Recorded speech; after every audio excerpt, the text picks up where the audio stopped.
O INDEB realmente retrata a qualidade do ensino? Olha, ô, Rafael, a questão do IDEB, eu sempre assim, eu vejo que o IDEB, na verdade, ele é um fruto, né, do sistema de avaliação, né, do SAEB, que foi criado lá atrás, há muito tempo, né, e assim, criou-se depois, né, o Índice de Desenvolvimento da Educação Básica, começou a se fazer as avaliações a cada 2 anos, e eu entendo que esses índices, né, e o INDEB é um deles, né, então tem outros aí, inclusive um do próprio município que a gente faz aí, que a gente chama de ângulo,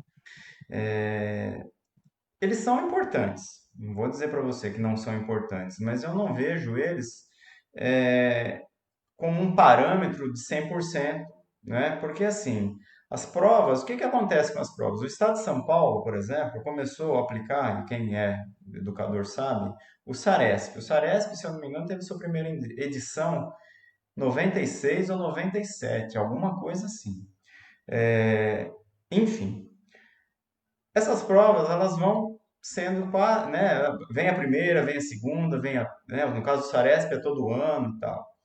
Chega uma hora que a gente já sabe como vai ser a prova, né? Não precisa de muito tempo, a gente já sabe como vai ser a prova. O que que eu quero dizer com isso? Ela é uma prova que, em tese, se isso que me preocupa em relação às avaliações de massa, as avaliações externas, seja ela nacional, seja ela municipal, estadual, enfim, elas têm uma lógica, tá? Elas procuram avaliar, basicamente, a maioria delas. O Saresp andou saindo da casinha aí, e eu acho importante, inclusive, né, avaliar outras áreas do conhecimento, mas basicamente se avalia linguagem, língua, escrita, leitura e matemática. Basicamente, alfabetização matemática, né, que a gente fala.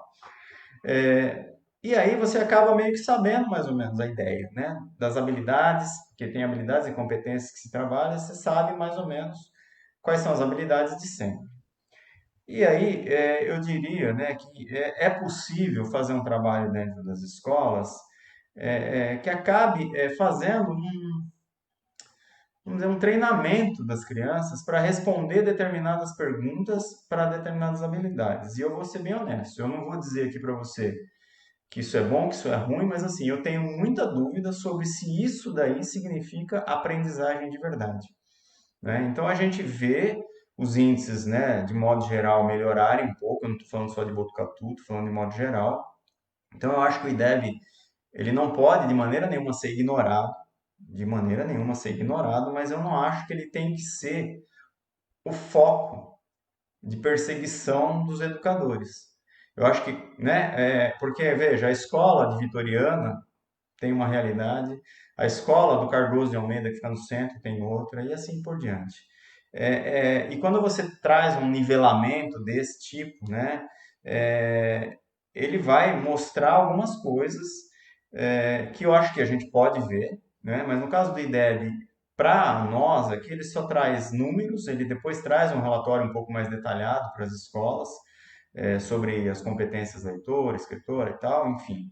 Que na verdade esse é o grande foco na minha cabeça. Então, talvez olhar para essas avaliações e olhar para o que ainda precisa, porque quando a gente vai olhar para a Prova Brasil, né, pegando aí o quinto e o nono ano, que são as provas que vão, né, entre outras coisas, calcular o IDEB.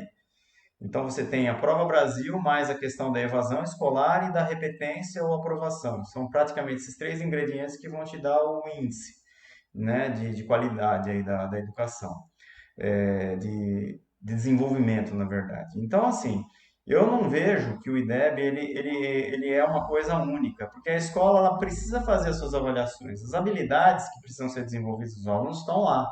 Todo mundo sabe quais são. Foi aprovada a Base Nacional Comum, a BNCC. Então, a partir da BNCC, todo professor, todo coordenador, todo educador, ele sabe quais são as habilidades que precisam ser ensinadas. As habilidades começam, algumas delas, na educação infantil e perpassam o ensino fundamental um e até o 2, e aí vai aumentando o grau de profundidade disso. Né? Então, veja, é muito complexo para a gente pegar um número e dizer, nossa, a educação do município tal está ótima porque o IDEB dela é 7. Né? A gente não tem acesso, é uma outra questão, né? A gente não tem acesso às provas, então a gente precisa confiar, por exemplo, né, que o trabalho do governo federal em relação à aplicação dessas provas é sério, no sentido de você manter padrões técnicos, porque veja, se você modifica o grau de dificuldade da prova, você interfere no resultado, obviamente. Por isso que quando a gente aplica a avaliação municipal, existe uma preocupação maior, da minha parte pelo menos, as professoras que pegam os cadernos lá que tem 30 páginas lá de orientação para o professor devem estar me xingando, mas elas devem entender que a preocupação, né, com o processo de aplicação, principalmente para os pequenos que dependem do professor fazer todo o percurso com eles na hora de aplicação da avaliação, esse processo é fundamental, porque eu aplico a prova de um jeito. Eu chego lá, jogo a prova nas cadeiras, falo para o molecada, ó, faz aí, vocês têm uma hora para fazer. Deu uma hora, eu recolho. Aí você vai, Rafael, você conversa, você lê a questão. É outra, entendeu? O seu resultado vai ser diferente do meu. Então, isso é Sim. importante.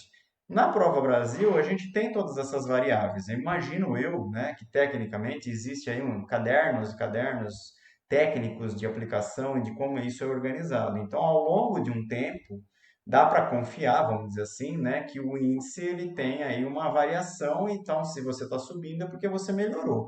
Então, volto, assim, para resumir, Rafael, né, já falei muito, mas assim, para resumir, eu penso assim, tem a sua importância, mas não deveria ter, talvez, a importância que é dada, porque há uma coisa que me preocupa muitas vezes é a politização do IDEB, tá? Que é isso? É usar o IDEB no palanque. Eu acho assim, né? Se algum prefeito, alguém quiser pegar lá, porque tem no site lá, você consegue encontrar algumas provas, modelo, que o próprio INEP colocou lá como exemplo da prova do IDEB, da prova Brasil, que é do quinto ano, por exemplo, que eu tenho até salvo, porque eu até dou aula disso, eu uso esse modelo com os meus alunos, por exemplo. E a hora que você olha para aquela prova, você fala assim, meu Deus do céu, né? 7 numa prova dessa é ruim, porque a prova é muito fácil, tá?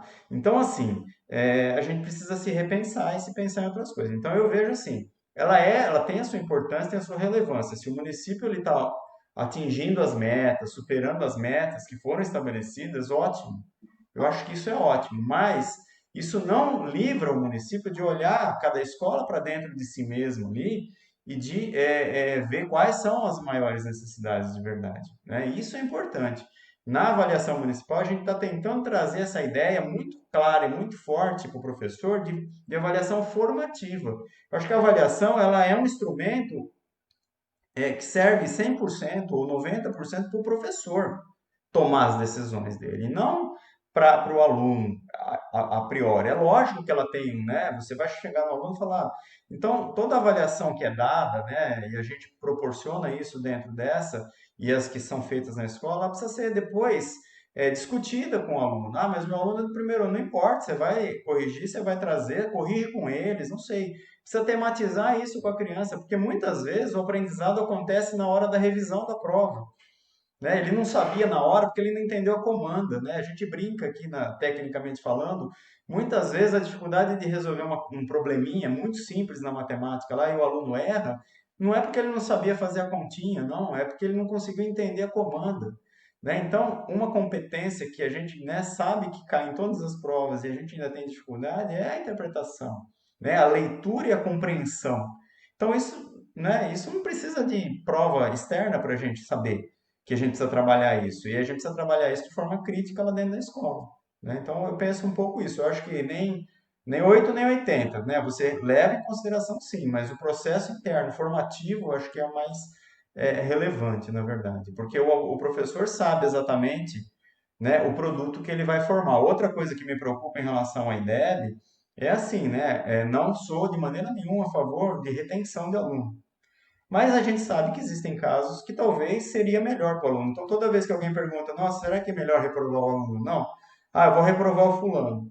Olha, a pergunta é, né, vamos fazer uma análise, por isso que tem que reunir um conselho, não dá para ser decisão de um só, ainda que esse um só seja o professor da classe, porque é uma decisão muito importante, principalmente nos dias de hoje, que quase não há retenção, então você vai tirar aquele menino de um contexto, que ele talvez, né, no quinto ano, por exemplo, ele veio com aquela turma desde a creche, chegou no quinto ano, você separa ele do contexto.